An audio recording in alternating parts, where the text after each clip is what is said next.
Alors, très heureux d'être avec vous. Christophe Abrassard. Alors, je vais vous présenter un petit peu le labo dans lequel je travaille. J'aurais bien voulu être avec vous, bien sûr. Alors, je suis depuis Montréal. Alors, j'ai créé à la faculté d'aménagement de l'Université de Montréal, avec mon collègue urbaniste Franck Scherer, il y a quelques années, un petit laboratoire qui s'appelle le laboratoire Ville Prospective. Et le mandat qu'on s'est donné, c'est d'explorer les différentes voies de concevoir et de fabriquer la ville durable dans un monde de plus en plus incertain.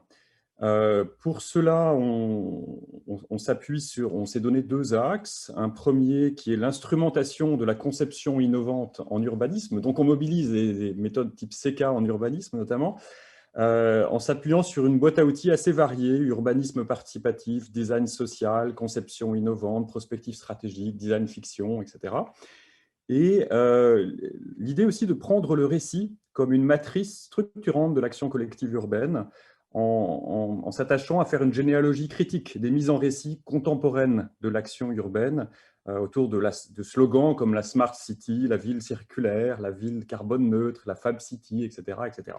Et alors, on a développé une méthode qui s'appelle le co-design prospectif, qui permet de revisiter collectivement, par le récit prospectif, l'identité des dispositifs urbains et d'ouvrir des nouveaux possibles, des nouveaux mondes possibles. Alors, quelques exemples de projets dont je parlerai, je vous donnerai des extraits, des échantillons pour illustrer un petit peu nos travaux. Imaginez l'économie circulaire en 2026 à Montréal, c'était en 2016, autour de concepts comme les ruelles vertes circulaires, à Rosemont, qui est un quartier de Montréal, un quartier d'économie circulaire fédérateur, autour d'un nouveau campus urbain, dont je vous parlerai de ce cas aussi. Un projet qui s'appelait « Vivre, travailler, se divertir » en 2037 à 250 mètres de chez soi, à Rosemont. Un autre qui était sur le parc Jean Drapeau en 2037. Le parc Jean Drapeau, c'est un grand parc sur le Saint-Laurent, pour revisiter l'identité d'un parc urbain au XXIe siècle. La co-construction, la déclaration de Montréal sur l'intelligence artificielle responsable. Donc, j'ai animé des ateliers de design fiction pour anticiper des enjeux, des controverses éthiques sur l'intelligence artificielle en société, que ce soit dans le domaine de l'environnement, de l'éducation, de la santé, de la ville, etc. Et enfin, un projet dont je vous parlerai aussi, qu'on est en train de terminer, Montréal 2050 carbone neutre, pour le service de l'urbanisme et de la mobilité de la ville de Montréal, pour aider à la conception du nouveau plan d'urbanisme et de mobilité de la ville pour les 20-30 prochaines années. Donc voilà, à chaque fois, on écrit des scénarios, des fictions, et puis on les utilise comme des déclencheurs de débats et de discussions avec de multiples parties prenantes, citoyens, experts, associations, entreprises, etc., qu'on mélange, enfin qu'on réunit autour de table. Comme vous voyez, quelques photos qui illustrent un petit peu l'ambiance des ateliers qu'on met en place, et pour pouvoir voilà, discuter et régénérer les imaginaires urbains. Donc ça tombe bien avec le titre de ce colloque qui parle justement des imaginaires de l'économie circulaire. Alors, ce que je vais vous présenter, c'est quelques éléments sur la prospective. Alors, je pense qu'il y a d'éminents spécialistes de prospective. Je ne sais pas si Edith Ron est là parmi vous, mais et je pense d'autres aussi. Mais je vais juste faire quelques rappels de base. Et puis ensuite, je parlerai de justement quelques-unes de nos expériences puis je lirai un long scénario, un des 4 scénarios qu'on a écrit pour Montréal 2050, où l'économie circulaire est vraiment mise en scène en combinaison avec des débats sur la ville algorithmique, justement. Voilà, Alors, sur la prospective, donc c'est quelque chose qui est, dans un monde incertain, la prospective consiste à imaginer des futurs plausibles à un horizon de plus 5 ans à plus 30 ans, pour ensuite mieux agir au présent. Elle repose sur l'idée centrale que l'avenir n'est pas prédéterminé, mais qu'il résulte de notre action collective. Cette démarche d'exploration est utilisée par des gouvernements. On a Horizon Politique Canada, par exemple, qui joue à peu près le même rôle que France Stratégie, ici, au niveau fédéral, et aussi par des villes de Boston à Berlin, de Bruxelles à Paris, à Copenhague. On a de nombreuses démarches de prospective urbaine pour aider à la conception des politiques urbaines. Alors, quel est le rapport au futur qu'introduit la prospective ? Est-ce qu'il s'agit d'une question de météo, comme on prévoit le temps? Alors, pas tout à fait. Est-ce qu'il s'agit d'une... Enfin, pas du tout même. Est-ce qu'il s'agit d'une question de nowcasting, un nouveau rapport au futur qui apparaît aujourd'hui avec, par calcul inférentiel, par induction, à partir des données massives? Par exemple, l'application Waze qui va vous proposer le meilleur trajet, ou des méthodologies développées par Google, par exemple, pour anticiper la diffusion d'une épidémie plus rapidement que par le reporting administratif des services de santé. Eh bien non, parce que comme la météo, ça s'appuie sur des données qui sont d'une certaine manière déjà connues. La prospective est beaucoup plus un travail d'exploration de l'inconnu. C'est une démarche qui voilà, cherche à explorer des mondes inconnus. Michel de Certeau, j'aime beaucoup cette formulation. On nous dit la prospective, c'est le futur qui nous interpelle sous la forme d'altérité dans la culture au pluriel. Alors, par exemple, si on introduit l'empathie artificielle, l'idée de tomber, alors comme on dit, tomber en amour avec un robot, ou à développer une amitié singulière avec un robot, qu'est-ce que ça veut dire et quelles sont les désorientations de notre vie psychologique quotidienne qui pourrait être introduite par ces nouvelles relations. Enfin, on prendra au film R ou aux travaux de Serge Tisseron qui sont très bien là-dessus. Là, on fait un travail véritablement d'introduction d'altérité, c'est-à-dire de situations inconnues qui nous interpellent et qui vont nous aider à penser autrement. Alors, est-ce une histoire du coup de science-fiction? Pas tout à fait non plus, parce que la science-fiction peut présenter une situation si décalée par rapport au présent qu'elle ne permet plus d'imaginer ensuite un chemin de reconstruction, de transition, qui nous relierait du présent à des futurs dystopiques qu'on voudrait éviter, utopiques qu'on voudrait rejoindre, ou autres. Alors, si on parle par exemple de télétransportation, ça ne nous apprend pas grand-chose sur une meilleure façon de formuler une politique publique. Des objets qui se réparent tout seuls, on est peut-être à la frontière de la science-fiction et de la prospective, par exemple. Alors, il s'agit plutôt d'un troisième rapport au futur, ni prévision, ni science-fiction, qui vise à revisiter l'identité des objets, des lieux, des paradigmes de valeurs, des assemblages sociotechniques pour imaginer ce que pourrait devenir la société de demain. Donc, on est très proche de la conception innovante. Georges Amar nous dit justement, dans un article de Futurible de 2015, nous préférons du connu inefficace à un inconnu prometteur. La fonction de la prospective, c'est de travailler l'inconnu, de lui donner des mots, des concepts, du langage, afin que tout en demeurant inconnu, il devienne plus abordable, qu'il donne prise à la réflexion et à l'action. Donc c'est dans cette perspective de donner du langage à l'inconnu qu'on va travailler en prospective.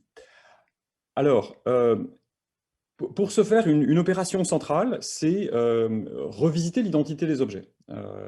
Et revisiter l'identité des objets à partir d'une enquête sur le présent aussi, pour voir comment des basculements à fort potentiel, à effet inconnu aussi, hein, peuvent s'opérer. Alors, je vous donne quelques exemples de cette opération de revisiter l'identité des objets, puisque ça va être au cœur justement de la pratique de la prospective qu'on mène au Lab Ville Prospective. Alors, sur la ville, par exemple, ça peut être passer de la dérive et la flânerie libre en ville selon notre ressenti, nos émotions, nos expériences passées, nos habitudes, à la perception, à l'orientation sur le territoire selon Google Maps, par exemple, qui redéfinit complètement la carte mentale, les jeux d'orientation, les jeux de déplacement des habitants d'une ville.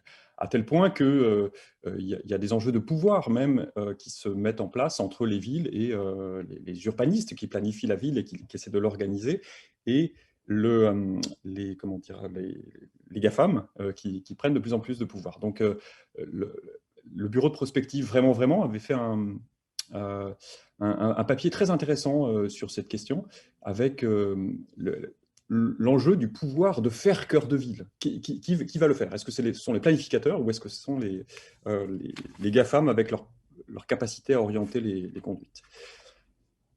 Autre exemple, beaucoup plus low-tech, passer du bus au trottibus, par exemple. C'est un bus sans bus avec horaire, trajet, etc. mais c'est une opération de revisiter l'identité d'un objet ou d'un dispositif urbain. Autre exemple, donc très bien travaillé par Georges Amar dans son livre Homo mobilis, passer du paradigme de la vitesse-distance, donc c'est notamment ce basculement que thématise Georges dans son ouvrage, passer du paradigme de la vitesse-distance à celui de la mobilité reliante, active et expérientielle. Alors vitesse-distance où on fait l'hypothèse que la vie c'est à l'origine ou la destination, mais pas pendant le trajet, à la mobilité reliante, active et expérientielle, où la vie peut avoir lieu pendant le trajet. Et donc, on peut avoir des trajets beaucoup plus lents. La lenteur peut devenir rationnelle et même un facteur d'innovation tout à fait intéressant dès lors qu'elle rend possible des expériences sur le trajet. Autre exemple, passer d'une bibliothèque publique qui a pour fonction de stocker et de prêter des livres à une bibliothèque multi-usage. Alors, on parle de bibliothèque tiers-lieu. Alors, j'ai participé à des ateliers, j'ai animé même des ateliers de co-design pour reconcevoir des bibliothèques d'arrondissement local avec la population locale, où on a fait du design fiction. Et là, c'est un exemple de plan d'usage qui résulte d'un atelier de co-design. Plan d'usage, c'est un outil qui a été introduit par la 27e région notamment, et qui schématise en fait l'innovation fonctionnelle qu'on pourrait avoir dans les bibliothèques de demain, avec une salle pour les ados, une biblioferme, un atelier des possibles, pourquoi pas un hypercafé, etc., dans la bibliothèque, pour rendre possible de multiples types de littératie, littératie circulaire, littératie numérique, etc., pour les citoyens d'un quartier. Et bien sûr, il y a cette rupture et qu'il y a un changement d'identité aussi dans les modèles d'affaires, de l'économie linéaire à l'économie circulaire, donc que vous abordez à travers cette semaine à ce récit. Alors, je vais prendre ce fil directeur, donner du langage à l'inconnu, pour générer des imaginaires de l'économie circulaire, et puis en vous présentant quelques cas de la bulle prospective. Alors, premier point, on a réfléchi sur... du point de vue des méthodes, sur l'analyse morphologique en prospective stratégique. Alors, inspiré de travaux de Fritz Zwicky, reprises par de nombreuses agences gouvernementales ou privées de prospective stratégique. Il s'agit de décomposer une méthode heuristique qui permet de décomposer un système en sous-systèmes indépendants avec des variables structurant l'avenir, qui peuvent être techniques, sociales, urbaines, économiques, etc. Donc, vous avez en ligne A, B, C, D, par exemple, et formuler pour chacun de ces sous-systèmes des hypothèses d'évolution à l'horizon prospectif choisi pour l'étude qui est menée, par exemple 2030 ou 2050. Donc pour le sous-système A, vous avez l'hypothèse d'évolution AX, AY, AZ, etc. Et ensuite, il s'agit de générer des scénarios qui sont des assemblages sociotechniques par une sorte d'association verticale.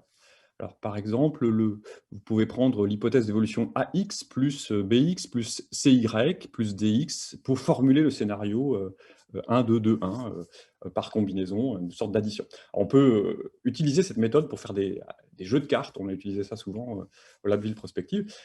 Et c'est quelque chose qui a été développé notamment par Michel Godet du CNAM dans ses méthodes de prospective stratégique. Donc, voilà le cadre un peu classique. Alors, on s'est dit, c'est pas très génératif et c'est un peu mécanique comme démarche, et on a essayé de le revisiter. Alors, je vais vous montrer deux exemples, deux petits exemples sur l'économie circulaire. Si par exemple, on se dit les sous-systèmes, ce sont le rapport aux ressources naturelles, deuxièmement, les technologies de fin de vie, troisièmement, le contexte social d'une ville, et puis les modèles d'affaires choisis, on pourrait dire le contexte sur les ressources naturelles, il y a une diminution très très forte et très rapide. Il y a du progrès technique sur les techniques de démontage en fin de vie. Il y a un taux de chômage élevé. Et puis, on va choisir le modèle sur les coopératives, par exemple. Et donc, la combinaison de ces quatre hypothèses d'évolution nous donne un scénario 1.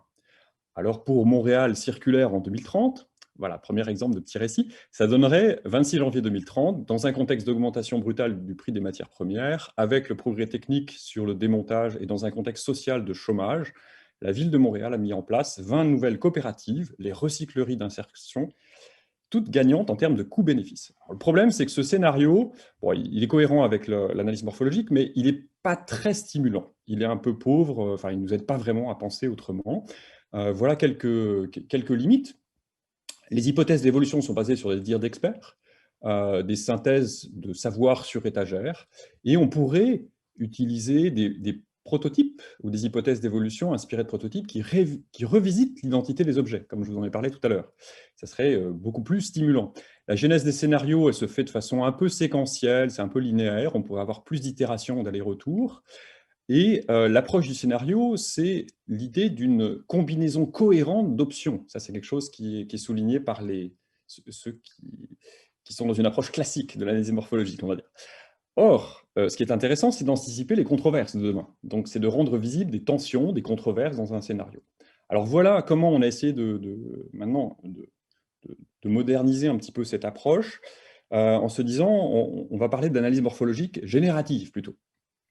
Et puis, on va rajouter, alors simplement, en prenant une ligne, on va rajouter les dispositifs urbains circulaires, par exemple, et puis on va faire un peu de conception innovante avec la théorie CK. Bon, il s'agit juste de générer en fait des inconnus à partir de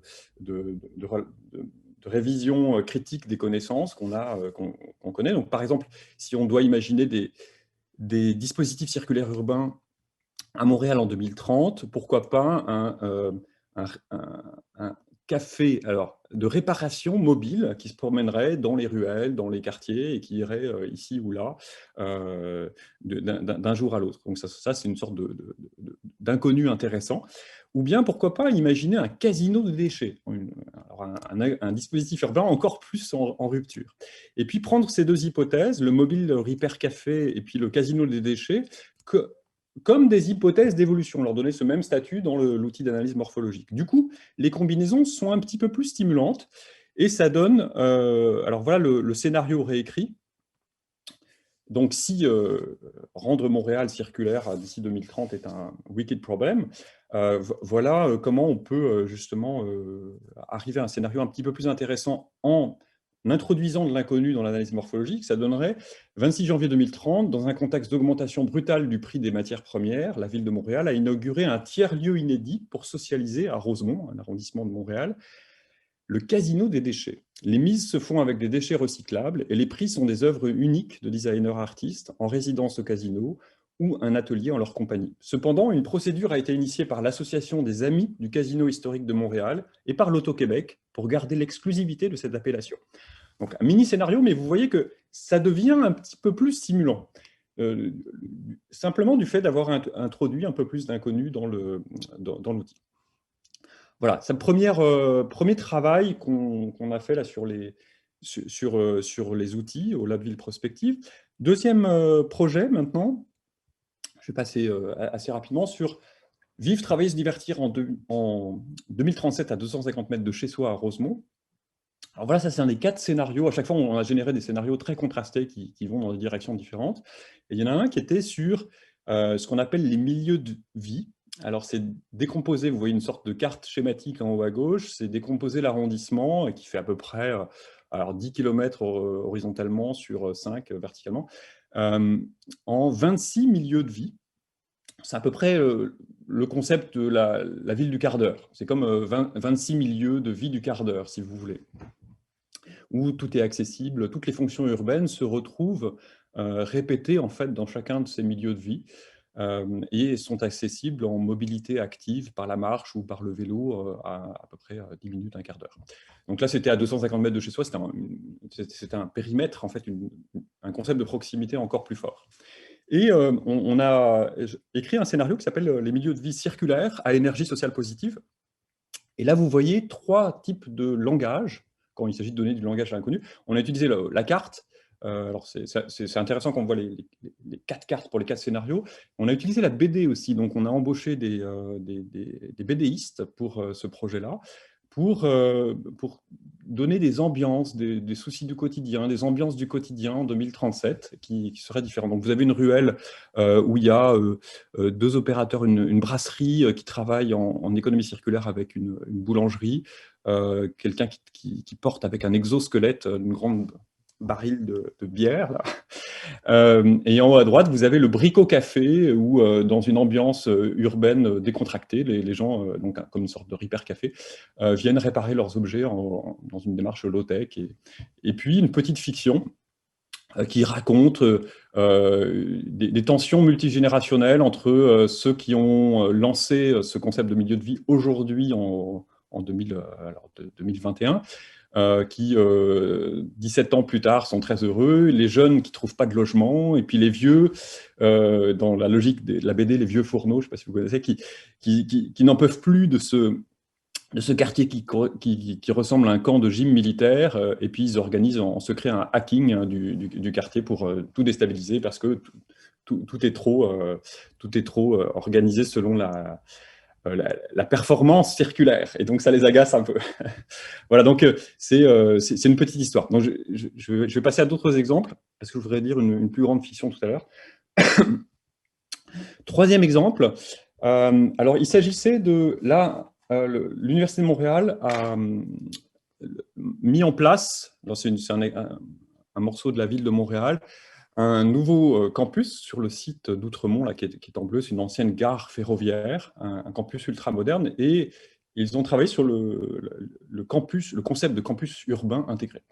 Et la question, on s'est dit, est-ce que l'économie circulaire pourrait être territorialisée, pourrait être un vecteur d'intégration justement de ce campus au quartier limitrophe, avec des logiques très différentes. Outremont, c'est plutôt riche. Parc Extension, c'est beaucoup plus pauvre, et c'est un quartier de première où beaucoup d'immigrants qui arrivent au Québec ont leur premier logement ici. Myland, Mylex, c'est plutôt un quartier avec des startups technologiques autour de l'intelligence artificielle aujourd'hui, des choses comme ça. Donc, une sorte de mosaïque avec des logiques très, très différentes.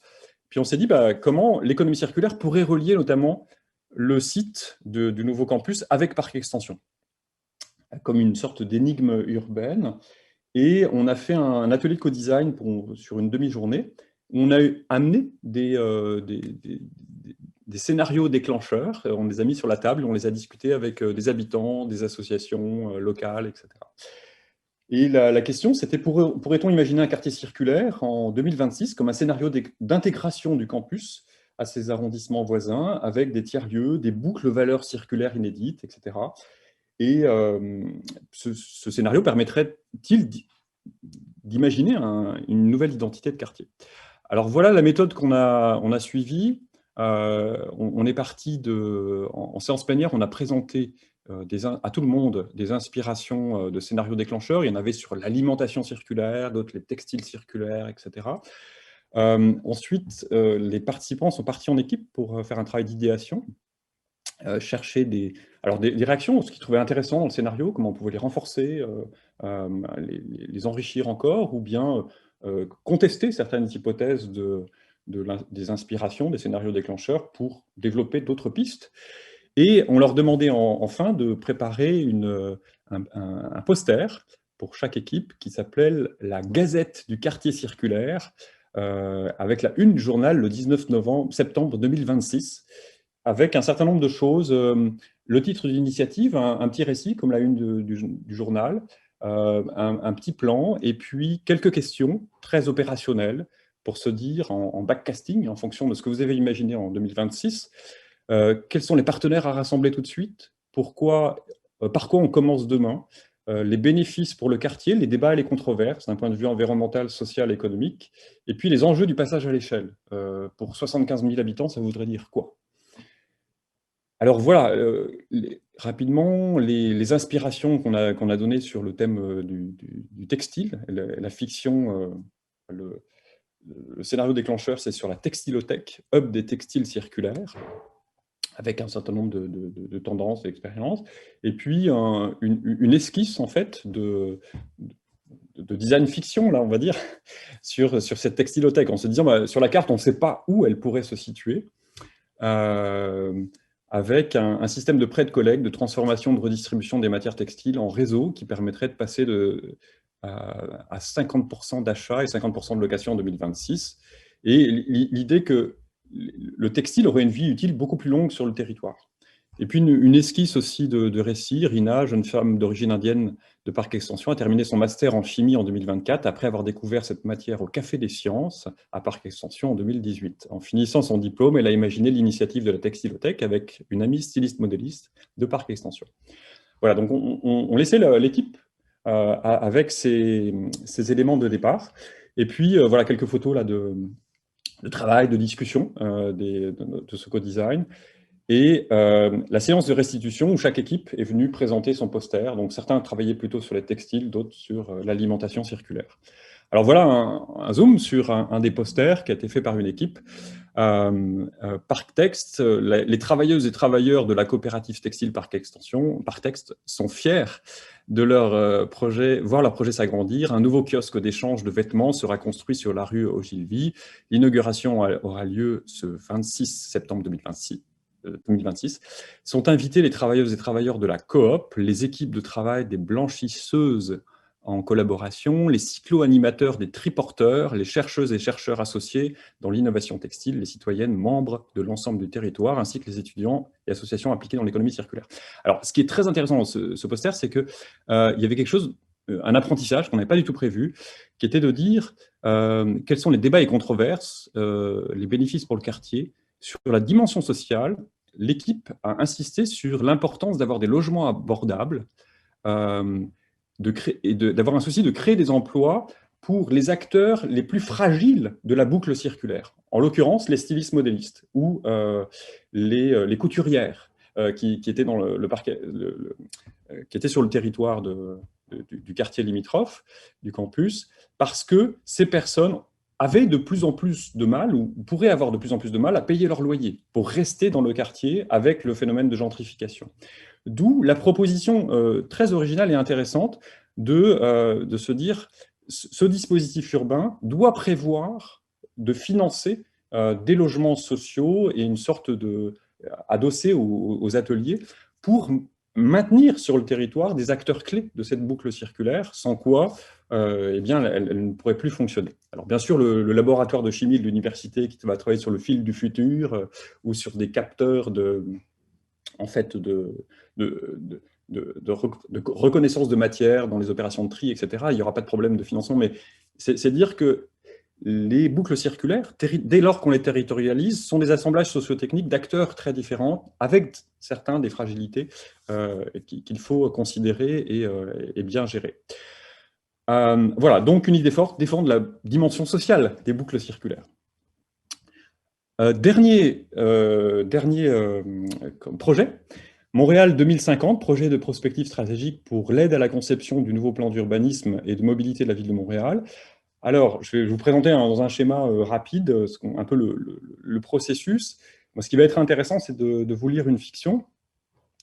On a fait une analyse morphologique, on a fait une sorte de DKCP prospectif pour ceux qui connaissent cette méthode. On est parti, donc là, pour l'état des savoirs, des non-savoirs, on a fait pas mal d'ateliers, de séminaires avec une analyse morphologique assez poussée, en fait. Ce qui nous a permis, à l'horizon 2050, de générer 4 scénarios très contrastés. C'est pas facile d'écrire à l'horizon 2050. C'est plus facile à l'horizon 2100 parce qu'on a beaucoup de liberté, ou à 2025-30 parce qu'on a beaucoup de connaissances, mais à 2050, c'est vraiment difficile. Ensuite, on a utilisé ces scénarios comme des déclencheurs d'ateliers qu'on a fait en ligne. On a utilisé l'application, une application type Klaxoon, pour le coup, avec des post-it en ligne. Donc 12 ateliers de co-design prospectif.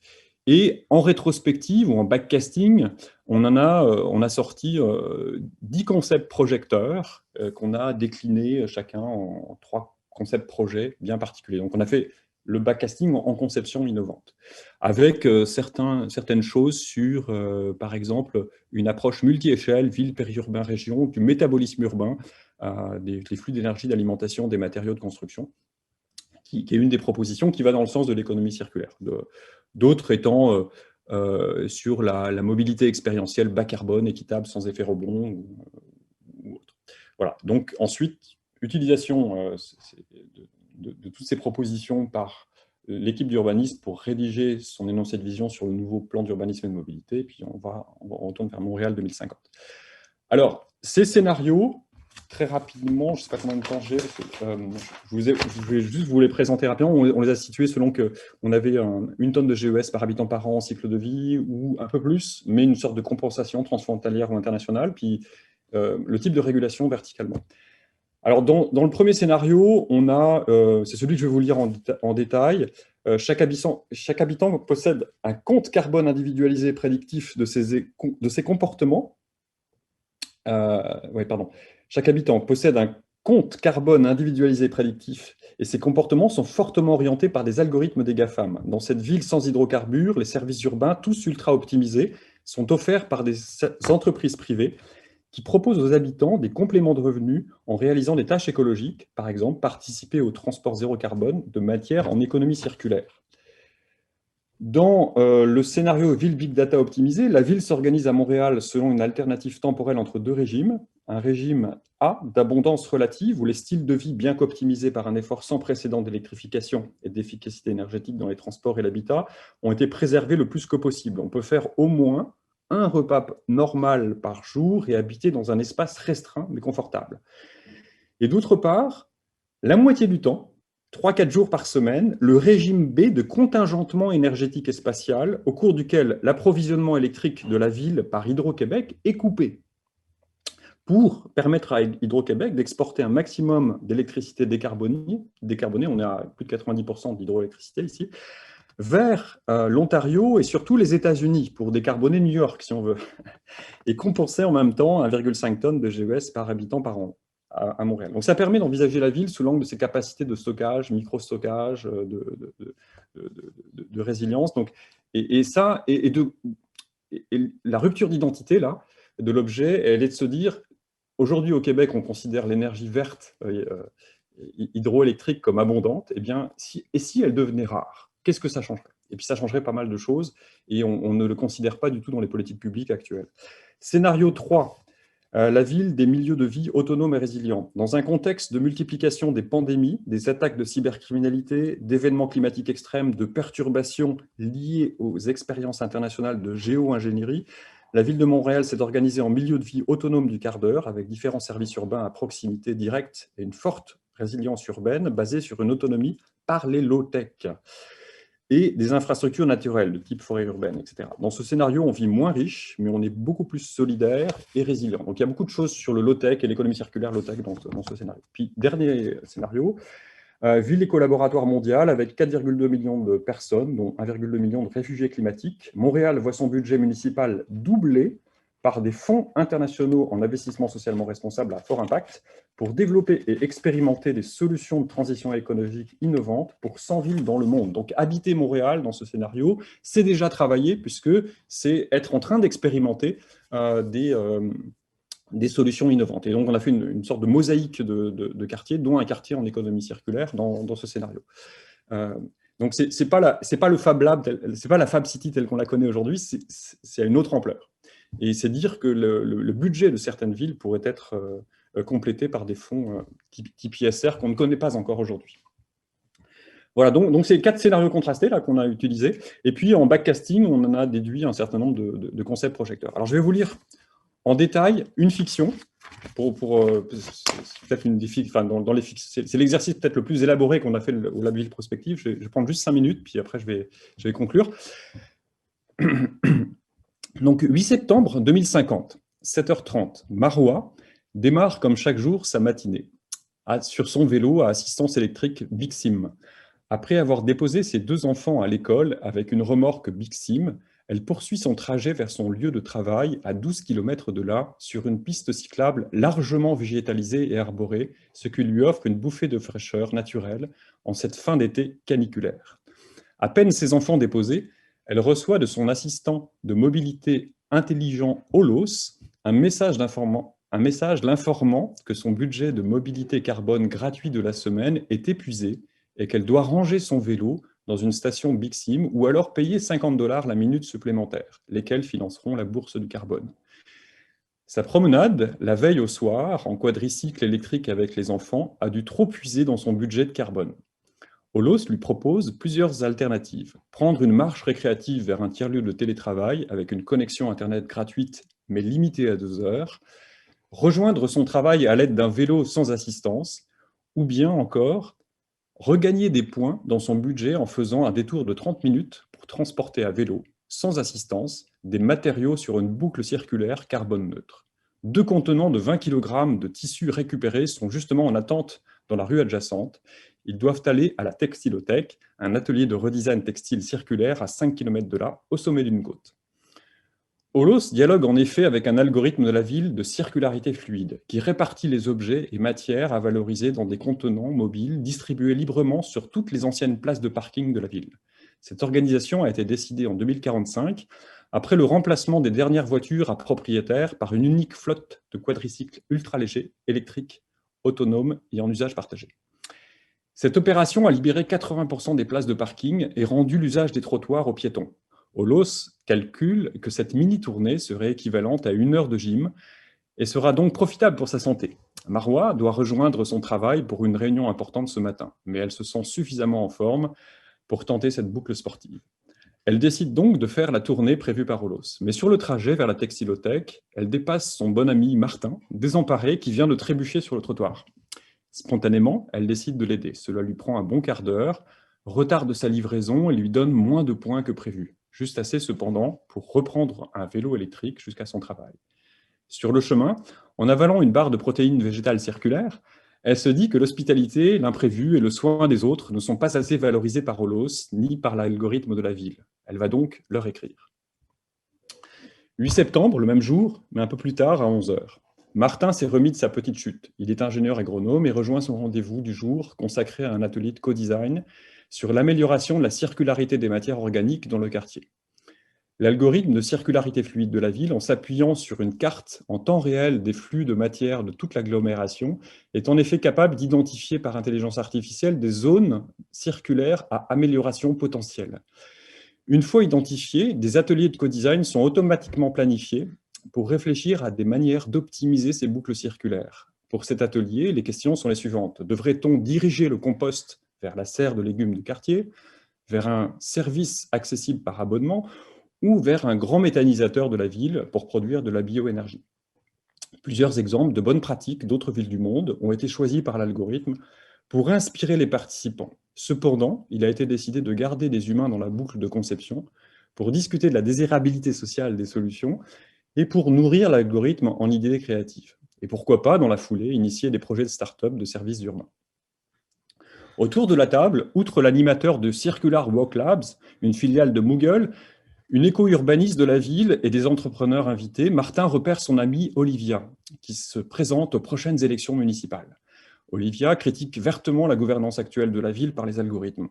Depuis que la ville a délégué à Moogle sa gestion algorithmique, notre empreinte carbone a diminué et les effets rebonds sont maîtrisés, mais nous sommes devenus des automates orientés par une force extérieure. Il n'y a plus de libre arbitre, ni de responsabilité, et les inégalités perdurent. Olivia propose un droit au flux circulaire, une déclinaison du droit à la ville dont parlait le sociologue Henri Lefebvre en 1968, il y a donc près d'un siècle.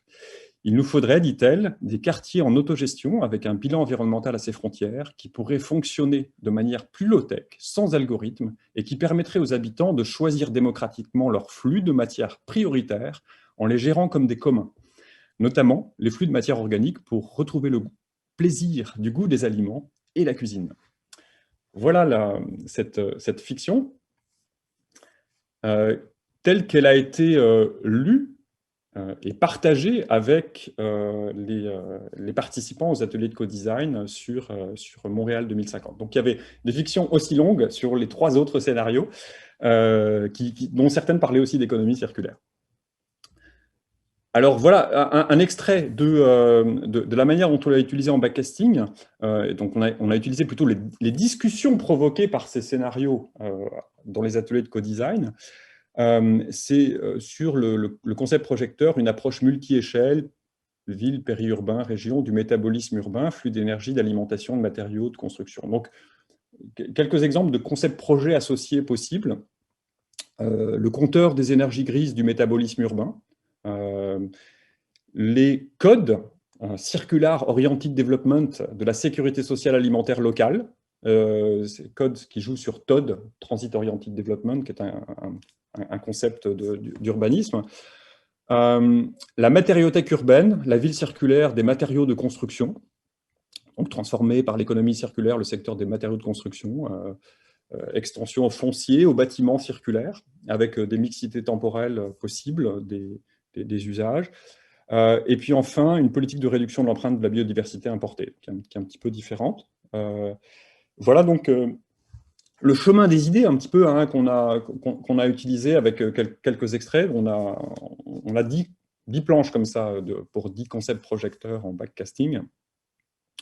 Je ne vous les présenterai pas tous, j'arrêterai là-dessus. Puis en ouverture, puis pour faire peut-être le passage de relais à Géraldine, je me suis on se pose une question qui est de dire, et si la crise environnementale était l'anthropocène aujourd'hui, hein, qui est plus qu'une crise en fait, parce qu'il y a une sorte d'irréversibilité, était une crise des gestes et du corps habité.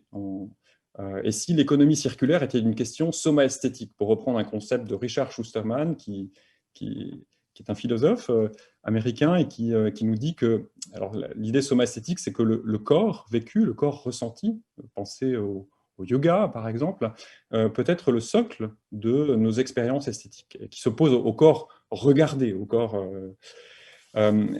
et donc, quelques pistes dans cette perspective. Le travail remarquable là qui vient d'être publié, Dr Smartphone, une ethnographie sur les ateliers de réparation en Suisse.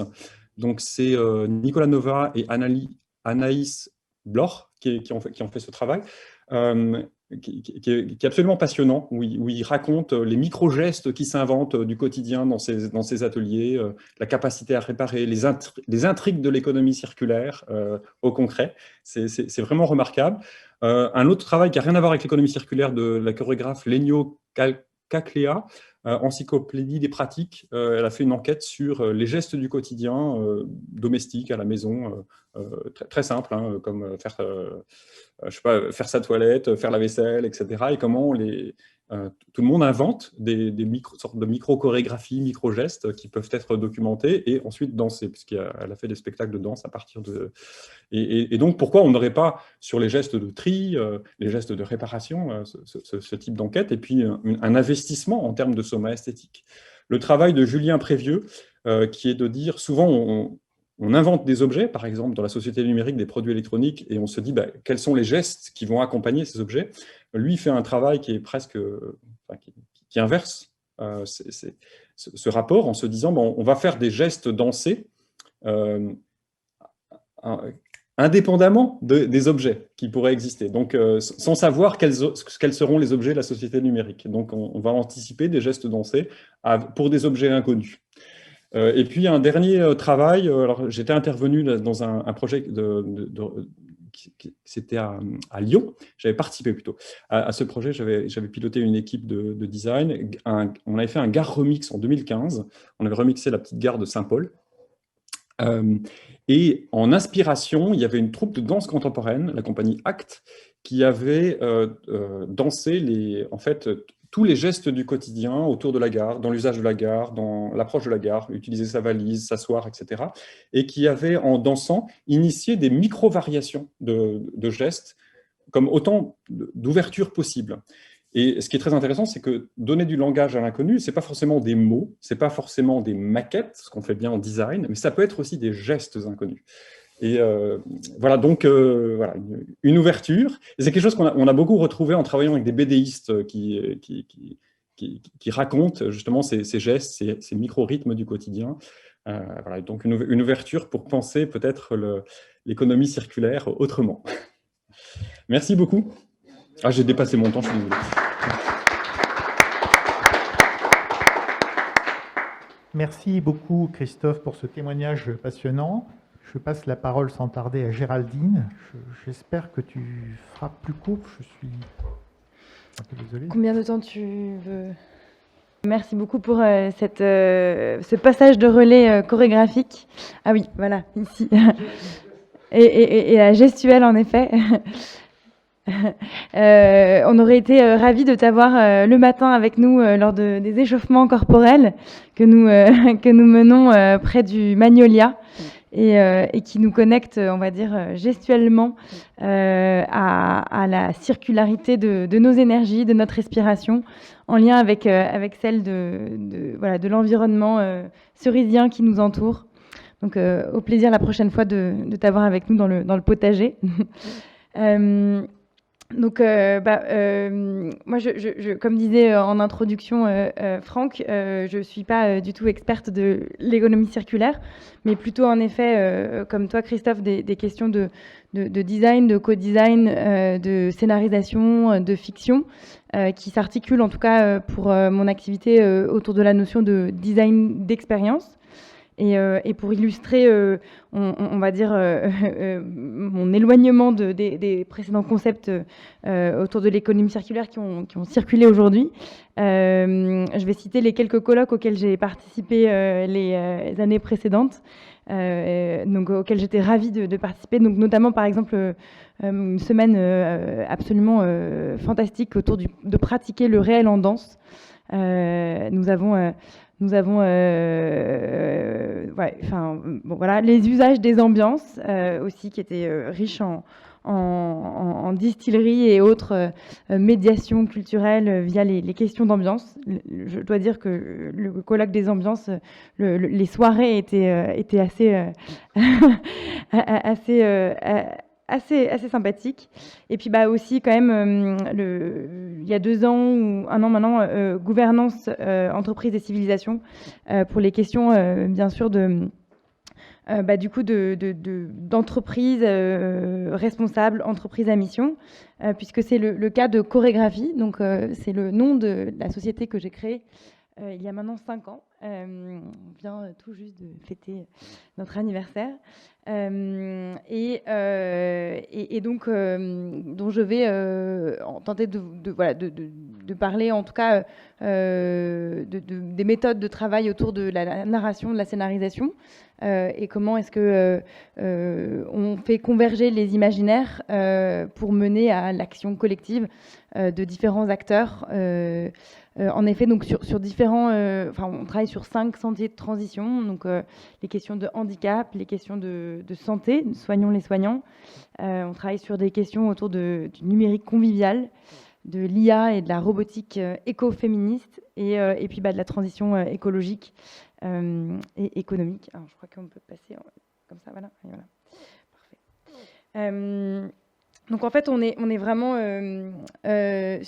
voilà, autour de, alors, les travaux que tu évoques de Julien Prévieux sont assez fondateurs. Donc on s'appelle, on travaille sur cette notion de partition chorégraphique. Hein, donc c'est en effet comment est-ce que on fait travailler tout un tas d'acteurs, tout un tas de parties prenantes autour d'une même vision, autour d'une même partition, et comment est-ce que des univers aussi riches que les arts vivants, le cinéma, voilà, la narration, les metteurs en scène, les scénaristes peuvent du coup inspirer la conception de scénarios multi-parties prenantes.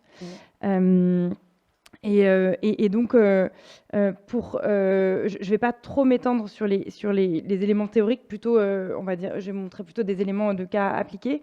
Mais si ça vous intéresse, donc j'ai eu un parcours un peu iconoclaste et atypique, puisque du coup j'ai fait une école de management avant de faire une école de design, et je me suis permise de faire 5 ans de recherche indépendante sur la question du design d'expérience, et donc qui ont amené à la modélisation de cette discipline, on va dire à la croisée de la conception, du management stratégique et puis du coup des arts vivants.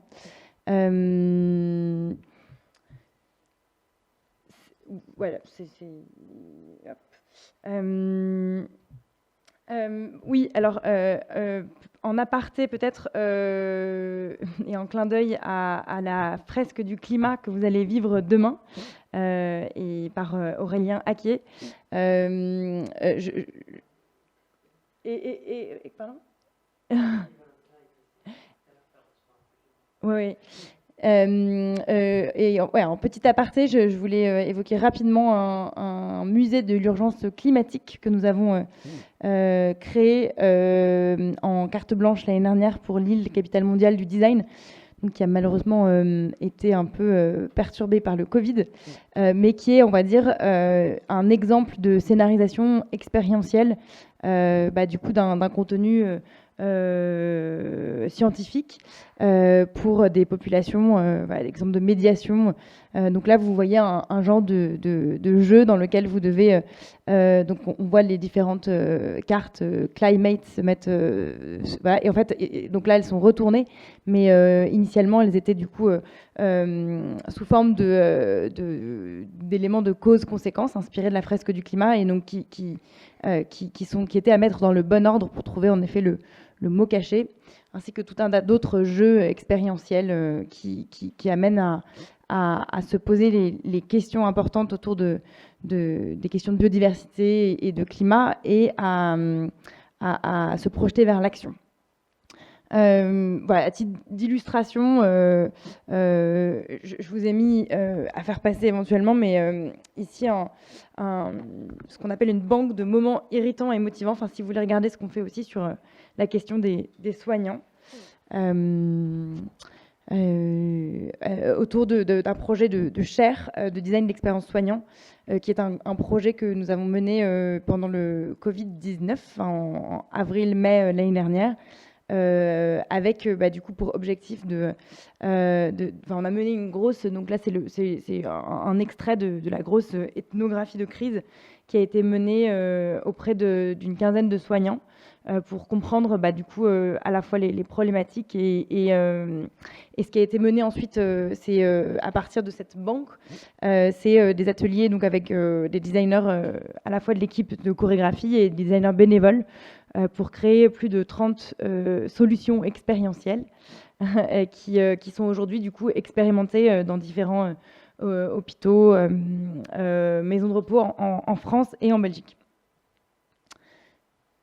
Voilà, et pour finir sur le cadre, on va dire, d'opération de chorégraphie, l'agence.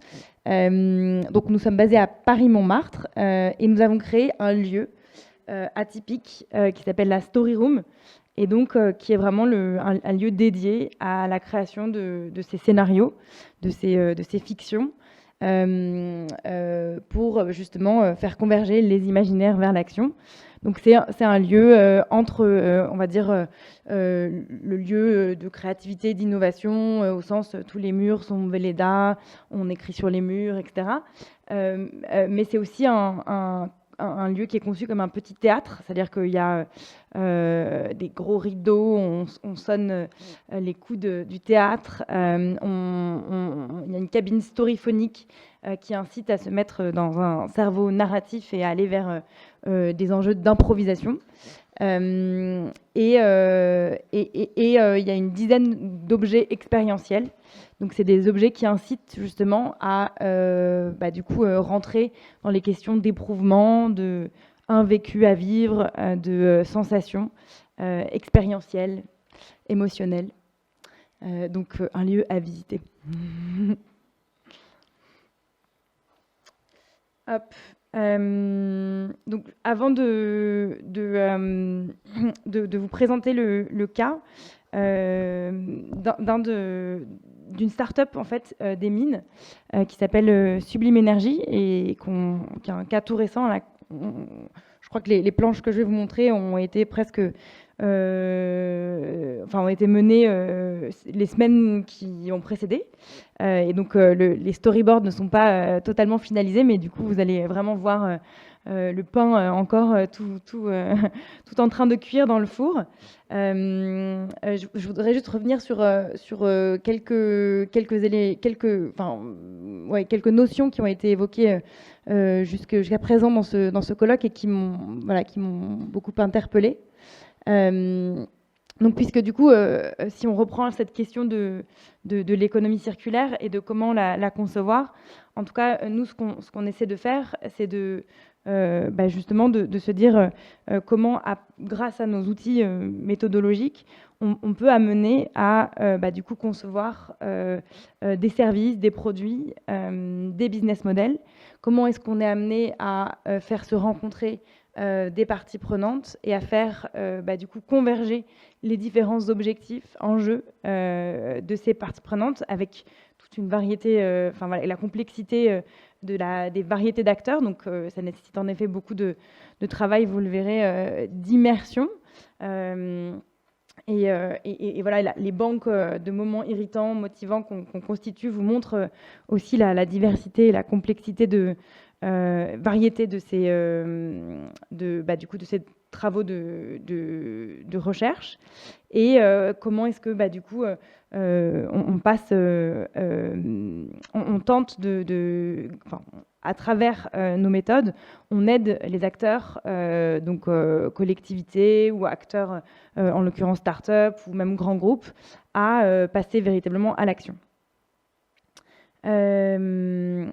Alors donc, j'ai beaucoup apprécié ce matin la notion d'utopie rationnelle et donc peut-être pour discuter aussi sur ce qui a été proposé par Christophe. C'est vrai que c'est toujours intéressant dans le monde du design, même si c'est un petit monde, mais il y a quand même plusieurs courants. Donc Christophe a présenté des courants autour du design fiction, du design spéculatif, du co-design prospectif. Moi, je vous parle de design d'expérience. Donc c'est vrai que au sein de cette profession, il y a quand même des nuances. Et ce que je trouvais intéressant dans cette notion d'utopie rationnelle, alors déjà, c'est vrai que nous, on utilise assez peu les notions d'utopie ou de dystopie, puisque, a priori, ce sont des scénarios utopos, qui n'auraient lieu nulle part. Alors que quand on travaille avec une collectivité ou une start-up ou un grand groupe, l'enjeu est vraiment de créer un topos, donc de créer un scénario... Pardon, excusez-moi, qui va mobiliser, un récit mobilisateur comme guide pour l'action, qui est critique bien sûr de l'ancien modèle, mais qui est création d'un modèle idéal, et qui est, oui, rationnel, puisqu'il est empreint d'une compréhension concrète du terrain. Et en même temps, il est conception innovante, puisque forcément, il mobilise, comme tu l'as très très bien montré, Christophe, des nouveaux concepts, des concepts projecteurs, on peut les appeler comme ça, mais en tout cas des innovations dans ce scénario, dans cette utopie, qui sont forcément à créer. Et puis après, je voulais aussi réagir sur la notion d'invention collective anonyme. Et ce qui est sûr, c'est que en tant que nous, on va dire scénaristes, metteurs en scène, animateurs de la construction de ces scénarios, clairement, là, d'un point de vue purement juridique, on travaille contrairement aux artistes ou contrairement aux scénaristes de films, etc., on travaille en cession totale des droits, puisque bien sûr l'enjeu n'est pas de signer nous, mais de faire porter par nos clients l'action collective. Et on n'en parle pas vraiment spécifiquement, mais l'enjeu aussi de l'anonymat, n'est-ce pas? C'est aussi l'enjeu du passage et l'enjeu du coup derrière des conduites du changement, en tout cas de la mise en action rapide et efficace. Alors, c'est vrai qu'on est tout de suite rentré dans la question de la fiction, du scénario, et sans peut-être rappeler dans quelle mesure, quels étaient les autres outils d'illustration des imaginaires, et dans quelle mesure le scénario, la fiction, est-il plus puissant que d'autres. Et clairement, je pense que les différents courants de design narratif, d'expérience, etc., dans lesquels on se trouve avec Christophe, sont des courants qui mettent, on va dire, le plan séquence, donc le fait de faire vivre un scénario avec un personnage qui vit à l'échelle 1, différents événements, différentes péripéties, avec une situation initiale, avec une situation finale, nous semble, je ne crois pas trahir Christophe en disant ça, on va dire l'échelle de compréhension qui est la plus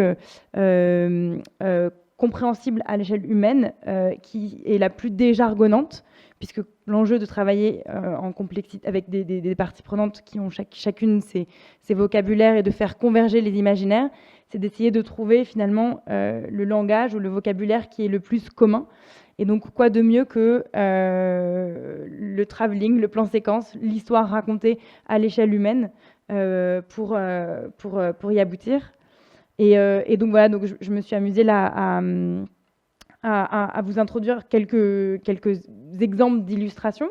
Donc, en lien avec cette start-up Sublime Énergie dont on va parler, sur du coup différents outils de présentation du modèle d'économie circulaire de la méthanisation. Donc là, vous avez un schéma fonctionnel. Et évidemment, chaque illustration, on va dire, fait plus ou moins référence en fonction de l'école de pensée, on va dire plutôt ingénieur ou plutôt management, voilà, design. Et c'est vrai que... Voilà. Comment ? Oui, exactement. Donc voilà, donc, on les a cités ce matin, les schémas. Donc là, on a quand même une perspective. Donc on commence à voir des objets, à voir des camions qui bougent. Alors il n'y a pas encore d'humains, hein. Là, on est vraiment dans l'abstrait. Là, on commence à être un peu plus concret. En revanche, ce n'est pas encore dansé, hein. Il n'y a pas encore d'humain qui nous fait vivre ces émotions au fur et à mesure. Alors, là, pour le coup, on nous a demandé un schéma multi-parties prenantes, hein. Donc là, on a également un schéma. Alors, je ne sais pas si on aura le temps, mais je vais peut-être pas je vais te passer là-dessus, mais donc il y a bien sûr la vidéo. Et donc, vous vous en doutez, je vais vous montrer par la suite du coup un storyboard, un scénario avec des vrais gens pour illustrer du coup combien voilà, à notre sens cet outil-là est utile. Voilà, et puis du coup favoriser l'action, donc c'est clairement l'objectif autour de l'engagement des parties prenantes, des enjeux de nous on parle beaucoup de double empathie, donc multi-empathie. C'est vrai qu'on parlait ce matin de win-win. La question évidemment de la construction, de la co-construction des scénarios en engageant les parties prenantes en fonction des différents objectifs, donc relationnels, fonctionnels, organisationnels, relationnels, sont absolument cruciaux. Et c'est ce qui va du coup permettre d'aller vers des enjeux de vision commune, de feuille de route. Je me suis amusée à vous amener un petit kit, un Immersion Detective Kit que vous pouvez feuilleter. C'est le genre d'outils qu'on utilise avec des équipes, donc pour aller en ce qu'on appelle en co-immersion. Et qui, on a beaucoup aussi parlé ce matin d'enquête et de faisceaux d'indices, et comment est-ce que justement on se met nous en posture avant même d'être scénariste, metteur en scène. On est d'abord investigateur, on est d'abord détective, qui allons, comme un scénariste de film irait vraiment investiguer son terrain. Comment est-ce qu'on va en détective comprendre donc pouvez découvrir. Alors voilà, et donc du coup, je me suis dit que rien ne valait un exemple, surtout un exemple récent. Et donc voilà, vous n'allez pas être dépaysés, puisque il s'agit donc comme je vous le disais, d'une start-up des mines qui est en train de développer une technologie brevetée autour de la liquéfaction du biogaz. Oh pardon, excusez-moi. Donc en fait, ils ont une technologie qui permet, on va dire, de résoudre les principaux problèmes de la méthanisation, puisqu'ils peuvent faire de la méthanisation à l'échelle locale, à l'échelle des agriculteurs, de la ferme, et du coup de transformer, de liquéfier, d'épurer, de liquéfier pour transformer en carburant. Et voilà, et ainsi faire un système qui ne remet pas en question l'économie vivrière. On en a un peu parlé ce matin, puisque en aparté, vous savez probablement que malheureusement, il y a quelques agriculteurs qui utilisent les méthaniseurs parfois pour y mettre des récoltes. Donc voilà, la question de la méthanisation raisonnée est aujourd'hui une question importante pour que cette économie circulaire reste, on va dire, non pas pour alimenter la méthanisation, mais pour alimenter. Il ne faudrait pas que notre agriculture devienne seulement une industrie énergétique. C'est un peu la limite. Donc voilà, rapidement pour ceux qui ne connaissent pas cette start-up, donc c'est une start-up à mission qui a publié sa raison d'être et ses objectifs. Donc ils ont un slogan qui est mettre les énergies fossiles au musée, et donc qui veulent accélérer la transition énergétique en œuvrant à la promotion des gaz renouvelables. Je vous laisse découvrir. Et donc nous, on a travaillé avec eux, donc, comme je vous le disais, en engageant les différentes parties prenantes et en co-construisant donc le modèle d'affaires à mission et la roadmap de cette start-up, en passant par ces étapes absolument essentielles de co-immersion, co-investigation, co-idéation, co-scénarisation. Comme une espèce de couche, on va dire, de sens et d'impact social, sociétal, de désirabilité sociale qui est absolument indispensable à nos yeux. Donc vous voyez, on est vraiment en plein dedans au niveau du timing. Donc c'est alors quelques... Oui. Voilà, ça c'est mon équipe. Donc vous voyez des différentes compétences autour du design d'expérience, de l'illustration de ces expériences, du dessin. Hop, je vais passer là-dessus. Quelques exemples du coup de parties prenantes rencontrées, donc des stépistes, des agriculteurs qui sont séristes, des agriculteurs, des routiers, des élus. Donc ce type de banque a été constitué avec eux, avec des rendez-vous d'environ 2h, 2h30. Donc c'est voilà, une construction en empathie avec toutes ces personnes-là.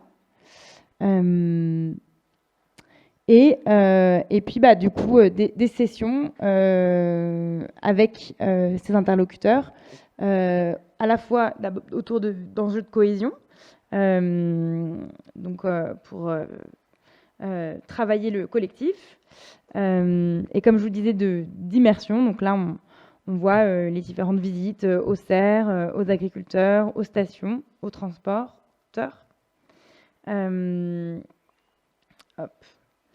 De co-idéation, donc c'est comment, enfin voilà, tu l'as très bien montré aussi, hein, Christophe, c'est comment est-ce qu'en, on va dire en sous-jacent de la création de scénarios, comment il faut bien sûr pouvoir nourrir ces scénarios de d'événements, de péripéties qui sont en fait tout un tas d'idées nouvelles correspondant à des réponses, à des enjeux, à des motivations de ces parties prenantes. Et puis du coup, spécificité vivante, l'utilisation de l'improvisation, du corps, des scénettes pour mettre en place ces scénarios.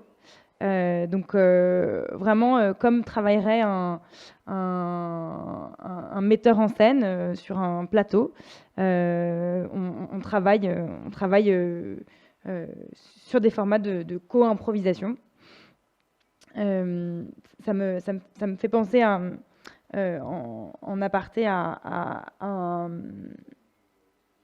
un metteur en scène qui disait qu'il n'écrivait jamais le scénario. Alors, Tim Burton a dit je n'écris jamais seul le scénario, sinon il n'aurait de sens que pour moi. Mais il y a aussi un courant, on va dire, dans le théâtre, la mise en scène, qui vise à faire, du coup, coécrire par les acteurs le script, en partant de situations initiales, de contraintes ou d'intentions éventuelles, pour avoir, on va dire, un script, une rédaction qui est absolument ancrée de réalité, d'idiomatisme, de colloquialité. Voilà, donc peut-être sans plus tarder, je vais vous donner l'exemple du rendu pour finir cet exemple. Donc en l'occurrence, voilà, c'est le cas de Pascal, chef de projet chez Sublime Énergie, Servane, qui est agricultrice, Jackie, qui est un chargeur, transporteur, et Myriam, qui est une élue, et Loïc, qui est le voisin de Servane, l'agricultrice. Et donc voilà, donc de la même façon, on produit script et storyboard. Alors c'est vrai que j'ai un jour parlé avec un neurologue qui m'a expliqué que les images se logeaient dans le cerveau préfrontal et le texte post-frontal ou inversement. et qu'à partir du moment où on associait les deux, on irriguait d'autant plus le cerveau. Et voilà. Donc, et moi, à titre purement expérimental, sensible, empirique, j'avoue que je trouve ça toujours plus clair quand il y a texte et image. Et donc là, on raconte l'histoire de Sublime Énergie en 2025. Donc, on aide cette start-up à se projeter. Et à concevoir un scénario qui la met en relation avec toutes ses parties prenantes. Donc, il y a quelques années, quand Loïc étendait son linge, il sentait les odeurs d'épandage qui donnaient une mauvaise odeur à ses chemises. Aujourd'hui, il est ravi de ne plus être gêné par ce problème et de voir l'exploitation de sa voisine Servane, agricultrice éleveuse de porcs, qui s'intègre parfaitement dans le paysage suite à la construction d'un méthaniseur l'année dernière.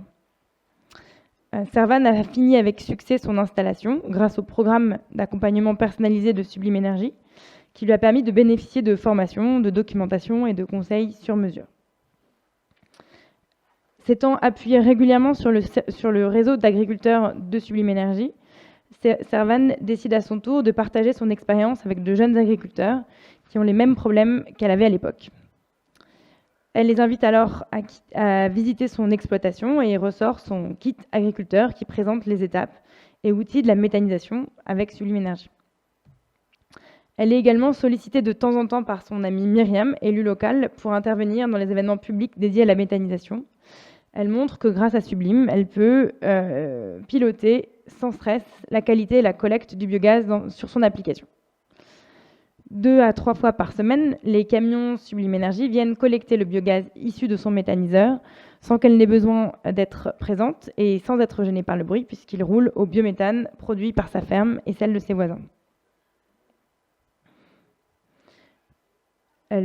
Loïc vient de lui apprendre que la société de transport pour laquelle il travaille a signé un contrat d'approvisionnement longue durée avec la station locale, alimentée par Sublime Énergie et donc par sa ferme. Le patron de Loïc, Jackie, a été convaincu par sa rencontre avec Pascal, qui lui a démontré grâce à un simulateur les avantages qu'il pourrait en tirer sur les plans économiques, environnementaux et sociaux. Suite aux sessions de formation organisées par Sublime Énergie, Loïc est fier de rouler en silence dans un camion plus respectueux de l'environnement. Et en plus, c'est pratique de faire son plein. Alors ça, c'est une aparté, mais c'est que... Bon, je vous raconterai après. Une fois par an, Servan, Loïc et Jackie rejoignent Myriam lors d'un grand événement citoyen, au cours duquel elle rappelle que tout a commencé avec des phases de co-création menées avec Sublime Énergie dans le cadre du projet européen Mosaïque, et grâce au soutien de l'État. D'ailleurs, elle explique que la mairie expose la maquette du système Sublime Énergie dans son hall depuis un mois et qu'elle tient à disposition de ses collègues le kit élu pour partager avec eux ses connaissances. Pascal en profite pour inviter tous les participants à l'inauguration de la nouvelle salle du musée à l'École des Mines de Paris dédiée aux énergies fossiles. Voilà. Alors, c'est vrai que... alors là, je pourrais vous présenter les innovations, mais en fait, ils viennent tous en réponse en fait, à des problématiques, en fait, si vous connaissez un peu les enjeux de la méthanisation, voilà, il y a des très grosses difficultés en fait, pour les agriculteurs aujourd'hui d'investir, de se projeter, de trouver les financements, de savoir comment gérer les dimensions techniques, etc. Donc voilà, ça vient en réponse à tous ces principaux questionnements. Ça vient aussi bien sûr en réponse à toutes les questions de charge mentale, charge de travail supplémentaire, sachant que la petite méthanisation est absolument utile pour un agriculteur et qui a après environ 500 euros le salaire d'un agriculteur est à 500 euros par mois et la petite méthanisation à la ferme pourrait lui permettre d'aller jusqu'à 2000 euros. Donc il y a un fort enjeu aussi, on va dire, de survie. Voilà, exemple de simulateur. Donc là, plutôt côté transporteur, donc comment résoudre les principales problématiques des transporteurs, donc c'est-à-dire savoir, ok, d'accord, passer au biogaz, mais dans quelle station, à quel endroit, comment, sachant qu'aujourd'hui justement il y a un détournement des stations, puisque justement il y a une grosse difficulté à appuyer sur les boutons, enfin c'est une histoire un peu compliquée. Et voilà, et puis du coup, les événements, donc tout ce qui est enjeu de discussion, aujourd'hui la méthanisation souffre beaucoup des problèmes de voisinage, donc il y a beaucoup on va dire de réfractaires ou de personnes qui manifestent leur opposition. Et on a parlé aussi d'esthétique ce matin. Vincent posait la question de l'esthétique du coup de tout ce qui était lié bon, pas que à la méthanisation, mais en général à la circularité. Et donc, bon, il y a plus de 80 idées qui sont sorties, mais en tout cas, la question du land art et de comment est-ce que on dessine un méthaniseur ou un paysage autour qui s'intègre et a aussi été évoqué. Et puis voilà, comment aider aussi cette start-up-là à se faire connaître auprès d'élus. Voilà, donc c'était l'exemple du jour. Et puis voilà, merci.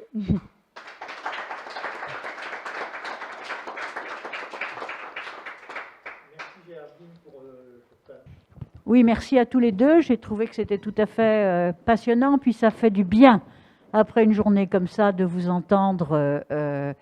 Simplement, je ne sais pas du tout à la fin de la journée ce qu'est l'économie circulaire. Vous m'auriez dit, on parle de je ne sais quoi, enfin n'importe quel mot, ça serait pareil. Enfin, c'est tout à fait passionnant d'avoir vécu cette journée. Et j'essaye de comprendre ce qui peut relier, mais enfin, pourquoi on a réuni ça autour de l'économie circulaire, mais c'est très bien, parce que ça permet de poser plein de questions, et notamment celle du récit. Nous avons un colloque ici dans 2 ans qui va s'appeler « Que peut la littérature pour le vivant ?» Et nous allons l'inaugurer l'année prochaine par un foyer, une sorte de proto-colloque, que peut la littérature pour les arbres. Alors, je ne sais pas si on pourra sauver notre magnolia avec de la littérature, mais ce qui est quand même, qui m'a intéressée, c'est que finalement, on a parlé toute la journée, sauf au milieu, de récits, de narratologie, de narration, etc. Mais on en a parlé à chaque fois dans des termes différents. Ce matin, moi j'ai eu l'impression de comprendre avec Franck ce qu'était l'économie circulaire. Mais depuis, j'ai régressé de deux pas. Enfin, j'ai fait un pas en arrière et un double pas en avant. Donc voilà. Alors ce matin, on a bien compris, enfin j'avais l'impression d'avoir compris, hein. Effectivement, il y avait un côté un peu d'une narration qui cherchait à influencer, à convaincre, d'une narration d'influenceur, d'une sorte de communication qui a été complètement mise à sac dans la première partie de l'après-midi, où on n'était pas capable de faire du récit, donc on s'est mis à faire des concepts et à taxer les notions, certaines notions, de notions floues ou de notions qui ne permettaient pas pour agir. Alors moi, ce que je voudrais savoir, c'est qu'est-ce qui permet l'action? Est-ce que c'est des concepts d'économie industrielle, pour dire ça, ou d'autres types d'économie? Alors, il est parti, je crois, il n'est pas là, mais on le raccrochera ce soir, Christian Dutertre, là-dessus, en disant qu'il faut des concepts clairs pour agir, mais je n'ai jamais vu des concepts, aussi soit-il intégrés à un corpus théorique, en capacité d'agir sans activité pratique. Donc, on a ici beaucoup parlé de la grecque, Jean Ricardou en était le maître, de la grecque faite de théorie et de pratique, hein, avec des phases alternées qui permettaient, etc. Et là, j'aimerais interroger Christian pour savoir c'est quoi un concept qui fait agir. Mais en tout cas, on est passé dans une deuxième phase, et je suis tout à fait en phase avec la prospective que vous développez, qui s'accorde tout à fait à la prospective du présent que je fais, et que j'ai appliquée moi-même une fois. C'est en parlant, Christine était là, en travaillant sur les mobilités des personnes âgées dans le Mortainais. Donc nous avons fait une enquête pour essayer de connaître les expériences des gens, leurs attentes, etc. Et puis ensuite, on a fait travailler des designers, un peu design d'expérience ou je ne sais pas quoi, et ça se marie complètement. Alors, vous savez ma proximité avec Georges Amar. Moi, je suis plutôt intéressée, non pas par aller tout de suite vers l'inconnu, mais pour parler de ce qui est sous nos yeux et qu'on ne voit pas parce qu'on n'a pas les bonnes lunettes. Que j'appelle le présent. Mais les deux se marient. C'est-à-dire, une fois qu'on a fait ce repérage des signaux faibles, etc., on a besoin du co-design pour imaginer et pour se raconter des histoires. Hein? Donc là, je crois qu'on est vraiment en phase. Et par exemple, pour ces personnes âgées du Mortainais qui avaient du mal à bouger, on ne leur a pas donné des outils de transport. On avait imaginé, mais on leur a construit un jardin partagé où ils ont pu rencontrer des jeunes qui sont venus les aider à faire leur jardin, et parce qu'ils ne pouvaient pas avouer qu'ils avaient des difficultés à mesure qu'ils prenaient de l'âge à faire leur jardin. Donc voilà, simplement pour vous dire que je suis tout à fait intéressée, et bon, on n'a pas tout compris ce que vous avez fait parce que c'est tellement large au niveau des expériences données qu'on ne peut pas suivre, mais je voulais vous remercier de ça. Et donc, si on peut parler d'économie circulaire, d'une part, comme l'a fait Franck ensuite, comme on l'a fait en début d'après-midi, moi j'ai failli avoir un malaise en début d'après-midi, hein, je vous le dis franchement, donc je suis partie, parce qu'en tant que maîtresse de maison, si je rentrais dedans, c'était quand même un peu difficile. Donc voilà, mais je pense quand même que les notions, avec Sylvain, on parle souvent de notions transactionnelles, que sont le développement durable, que sont le transitionnel, pardon, que sont la résilience, que sont la transition, que sont ces concepts dont on a besoin pour agir à un moment donné, qui ont une durée variable. Je crois déjà que la transition, c'est fini. Hein. Et là, je suis en train de travailler sur un petit exposé que je préparerai pour le colloque Edgar Morin, et je suis frappée de voir qu'Edgar, dès Plausévet, en 1962, il parlait de métamorphose, et qu'aujourd'hui, il parle toujours de métamorphose et de voix, et qu'aujourd'hui, il parle de métamorphose Bruno Latour, Emmanuel Ecoccia, Jean-Baptiste Morisot, et tout le monde d'ailleurs, il y en avait avant, Ovide et Kafka, hein, évidemment. Mais je trouve que ce terme de métamorphose correspond mieux aujourd'hui à ce qui est en train de se passer. Et ce qui m'a semblé, pourquoi j'ai été tout à l'heure un petit peu mal à l'aise, c'est parce qu'on avait l'impression que la capacité d'agir que nous portons chacun entre nous, dans nos corps, dans nos relations, etc., était complètement ignorée. Et donc, voilà, ce que je voulais vous remercier, c'est de nous avoir permis, et je trouve quand même que les directeurs, ils ont été épatants, parce que nous faire vivre comme ça des journées aussi diversifiées, c'est quand même un talent, hein. Armand m'avait prévenu, mais alors cela dit, les gens qui étaient là en première partie d'après-midi sont plus là, alors c'est embêtant, quoi, mais... Et alors, si j'ai quand même une dernière remarque par rapport à nos distanciels présentiels, je trouve très frustrant d'entendre des gens, de ne pas être très en capacité de discuter et de ne pas pouvoir au dîner les retrouver pour un débat sérieux. Donc là, autant ce matin, quand on a une conférence avec, etc., je pense que c'est tout à fait acceptable et que sur le débat, il faut faire attention. Quand il y a des gens qui ont des affirmations péremptoires, qu'on ne peut pas ensuite... Parce que... Je pense qu'ils n'auraient pas dit la même chose s'ils avaient assisté au débat du matin. Voilà, donc là j'ai senti aussi quelque chose qui a redoublé la difficulté à vivre ça. C'est ça. Donc voilà, je voulais d'abord... Bravo, et c'est un travail super, mais on aimerait y consacrer des journées, Géraldine, à comprendre ce que tu fais. Ah oui, oui, pas de problème.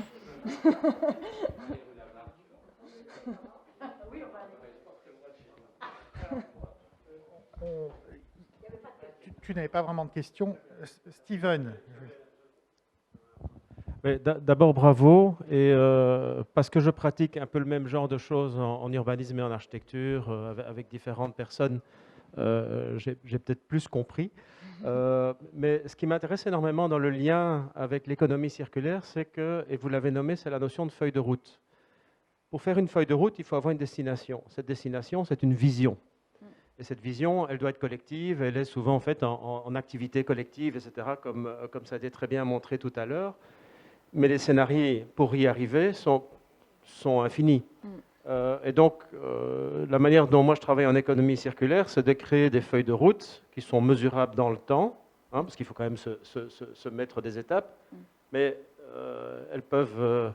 on ne va pas tout droit avec une flèche jusqu'à la cible, on peut emprunter, tous les chemins mènent à l'économie circulaire. Et comme on parle ici quand même de choses qui sont long terme, je crois que cette notion de feuille de route et de narratif est terriblement importante, parce que ça permet de commencer tout de suite. Je fais quelque chose maintenant, j'agis, et puis je peux aller vers différentes étapes. Donc merci beaucoup.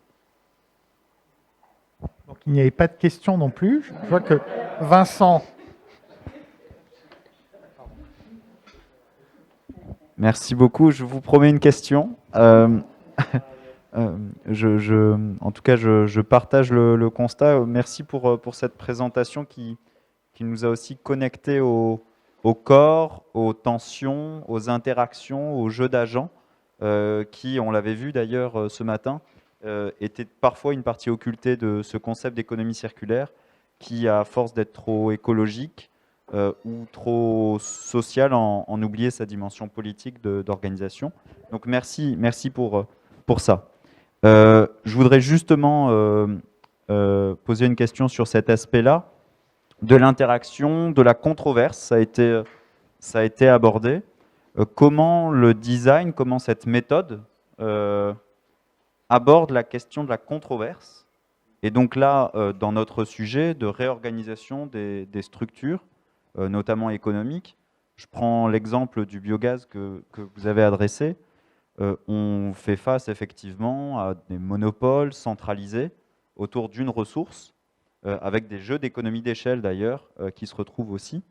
Comment aborder cette question-là du monopole, de la concurrence, à travers cette méthode du design? Donc c'était ma première question. Est-ce que vous pouvez, ou est-ce que ça vous est déjà arrivé dans d'autres cas, d'intégrer des personnes, des parties prenantes qui étaient contre le projet?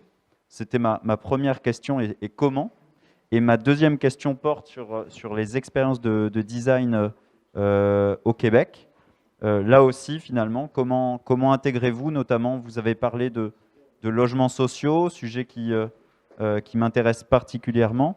Comment vous avez intégré notamment ces tensions sur la spéculation immobilière pour jouer à l'encontre d'autres types d'acteurs, d'autres flux de capitaux qui viennent, eux, structurer la ville sans que forcément on leur donne la parole, ou qu'on leur donne qu'on leur donne la parole ou qu'on leur demande, mais ils font la ville sans même qu'on les intègre. Et donc comment le design, encore une fois, réinterroge ces conflits au sens noble de Simmel. Merci.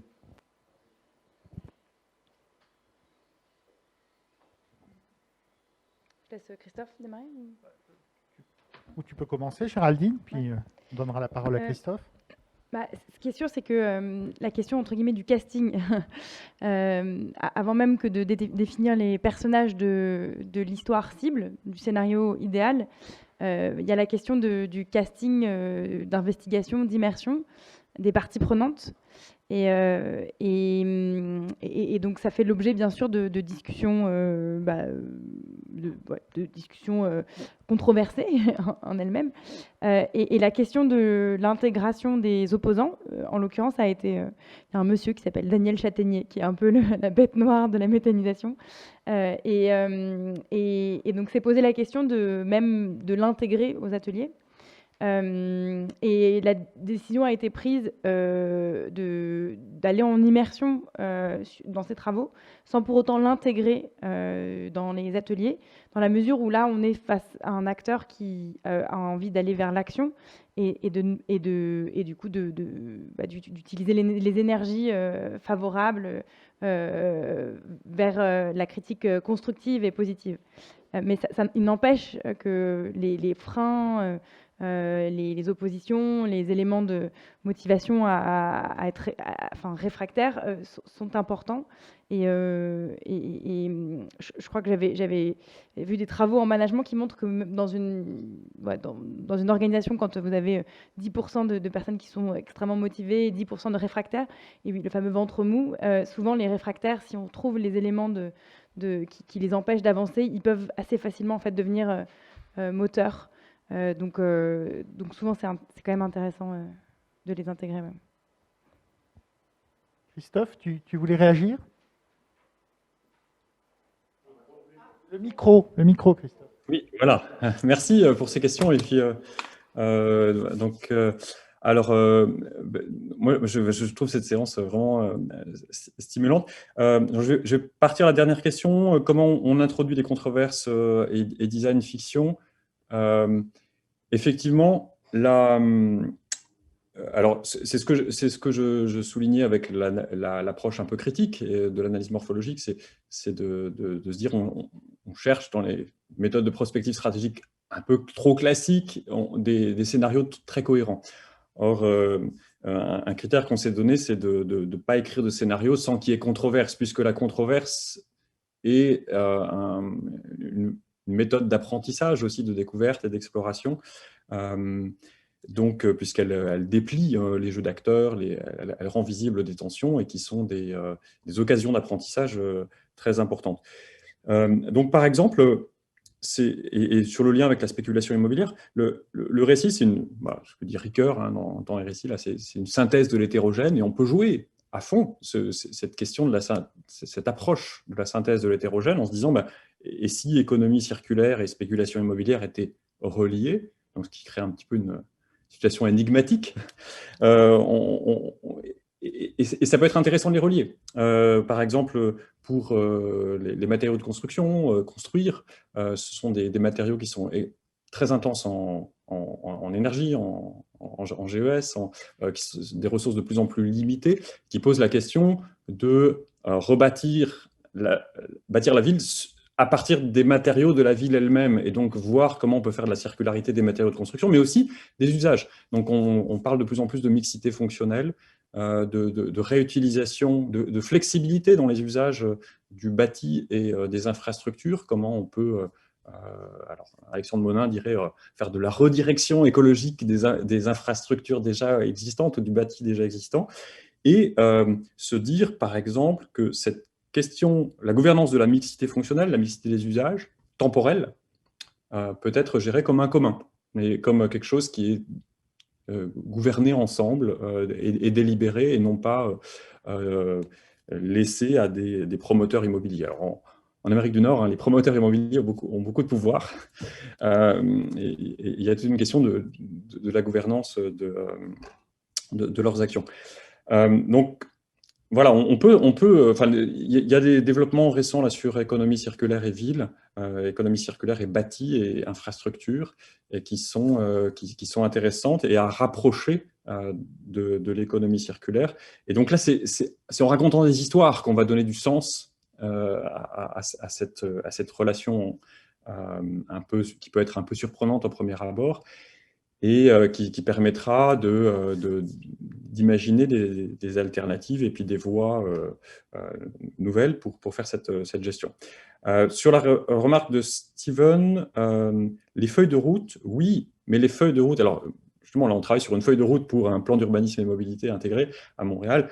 Les feuilles de route, ça se conçoit, c'est-à-dire que souvent c'est un résultat. La feuille de route, c'est le résultat d'une exploration. C'est-à-dire si on écrit trop vite la feuille de route, ou un cadre, ou un cahier des charges, ou quelque chose comme ça, on risque de reproduire, sans le vouloir, hein, même, des cadres de pensée, des manières de poser les problèmes qui sont trop habituels. Faire le détour par la prospective, par l'inconnu, par des explorations, des écritures de scénarios, etc., permet ensuite, en retour, en backcasting, d'écrire des feuilles de route très variées et surprenantes auxquelles on n'aurait pas du tout pensé.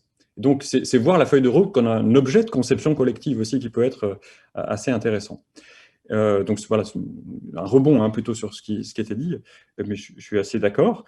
Et puis, à la question d'Edith sur c'est quoi un concept qui fait agir, grande question.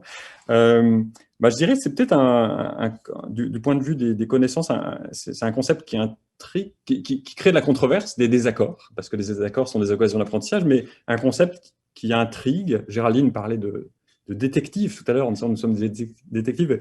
Détective, c'est aussi formuler des énigmes qui nous emmènent dans des situations un peu étonnantes auxquelles on n'aurait pas pensé, tenir ce cap, et puis par abduction, comme dans le raisonnement de l'inspecteur de police, là, essayer d'imaginer les scénarios des inconnus rationnels, des utopies concrètes qui permettraient de répondre à ces situations. Voilà, donc par exemple, la situation que je présentais tout à l'heure, hein, une nouvelle université, un nouvel campus universitaire qui s'installe en ville. Alors c'est une situation contextualisée, très concrète. Comment l'économie circulaire pourrait être un vecteur d'intégration entre les laboratoires de cette université, les formations, les travaux pratiques des étudiants et le développement des quartiers limitrophes.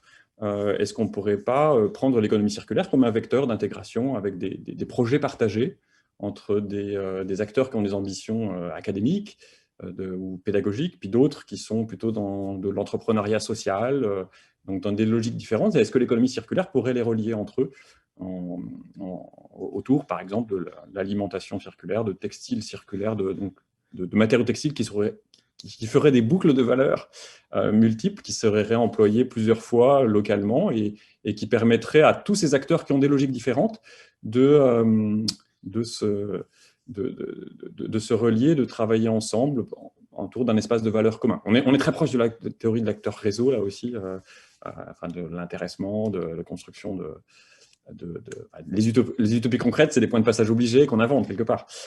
Et puis, voilà, donc, et puis l'invention de scénarios, là on est plutôt du côté des savoirs, mais il y a toujours un effet sur les collectifs situés, qui peuvent être les usagers, les habitants de différents quartiers.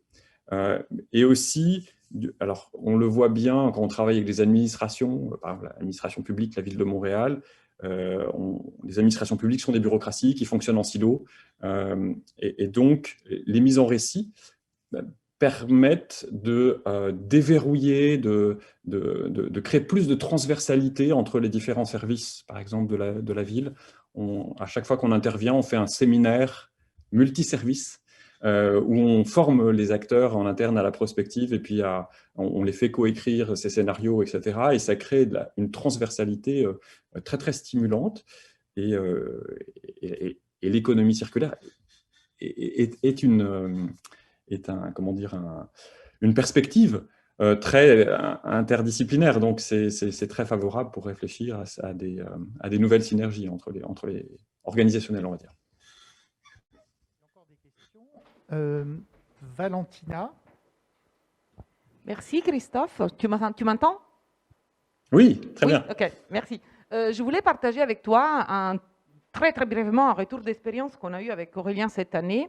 Après des années d'enseignement sur la situation du monde, l'anthropocène, la soutenabilité, on avait besoin un peu de notothérapie pour voir un peu lueur d'espoir pour la suite, parce que c'est pas facile d'être enseignant-chercheur en ce domaine psychologiquement. Et donc on a dit, tiens, le design fiction va nous aider. Donc on a travaillé avec un expert en France dans ce domaine et on a lancé nos étudiants sur un cours Design Fiction for Sustainability.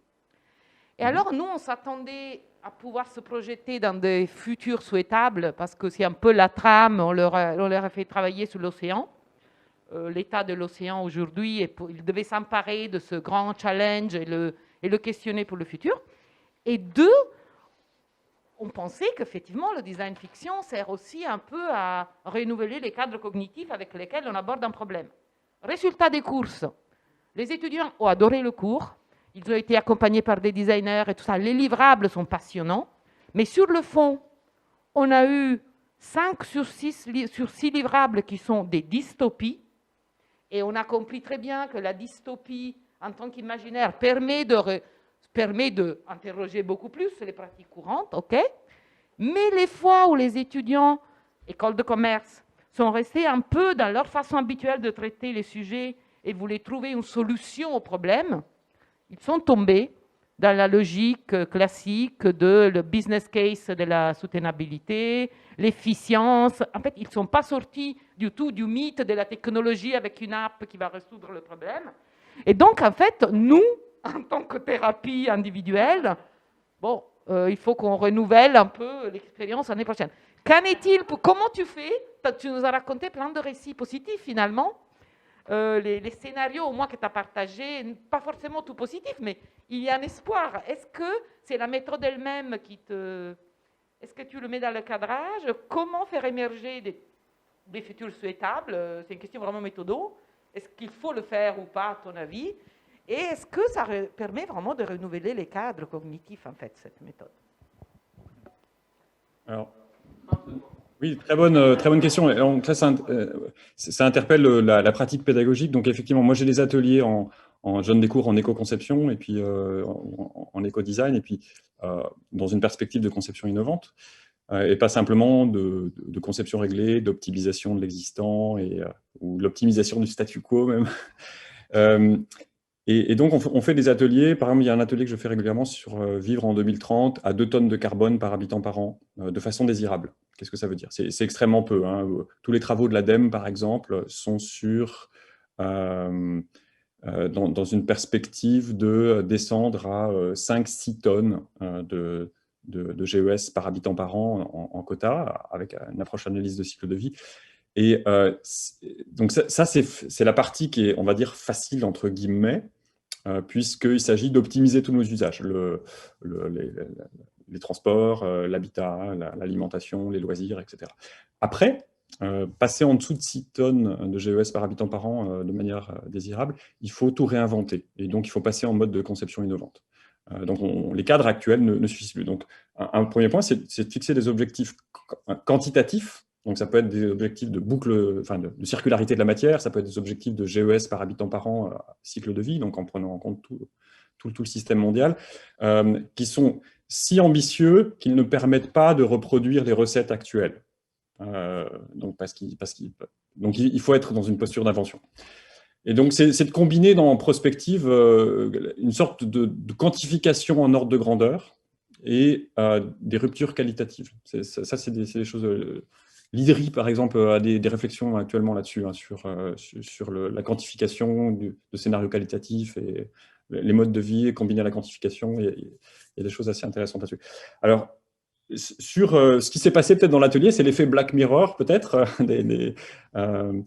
Ce à quoi répondent, il y a eu toute une série d'ateliers sur l'intelligence artificielle qui s'appelait Bright Mirror, là, qui ont eu lieu depuis 2018, où on insiste beaucoup plus sur la dimension positive. Pour moi, on tombe dans les mêmes défauts, on a tendance à reproduire ce qu'on connaît déjà. Pour arriver à faire vraiment des ruptures, ce que j'utilise avec les étudiants, c'est justement, on reprend l'analyse morphologique et on va reprendre des sous-systèmes.